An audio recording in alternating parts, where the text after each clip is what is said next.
कुछ भाई लोग के जे केहू केहू यूट्यूब भी चलावता। हम तो यही सोचा था नहीं कि ये लोग के कब के करा पर गर्व महसूस होखे लागता।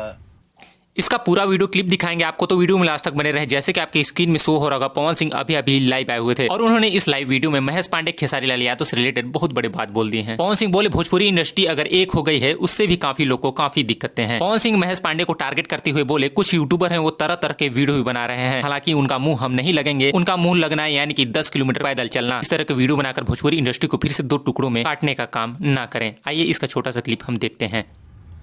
कब के करा चलते ये लोग के शर्म से नाक कट जाता है। महान हो तुम लोग यार, क्या बोलूं। तुम लोगों के मुंह लगना और 10 किलोमीटर पैदल चलना वही बराबर है। लेकिन फिर भी सब लोग मिलकर है, आप लोग भी यूट्यूब चलावा जा, अच्छा बात बोल के नाम कमा जा जी घर में चर्चा हो कि ऐसे नहीं न्यूज बने कि हाँ यार चलो हमारे भी इंडस्ट्री में क्या था और क्या है। बाकी इस संबंध में आपका क्या राय है? क्या वास्तव में महेश पांडे की वजह से भोजपुरी इंडस्ट्री एक बार फिर से 2 टुकड़ों में कट जाएगी? अपना राय हमें कमेंट बॉक्स पे जरूर दें। मिलते हैं।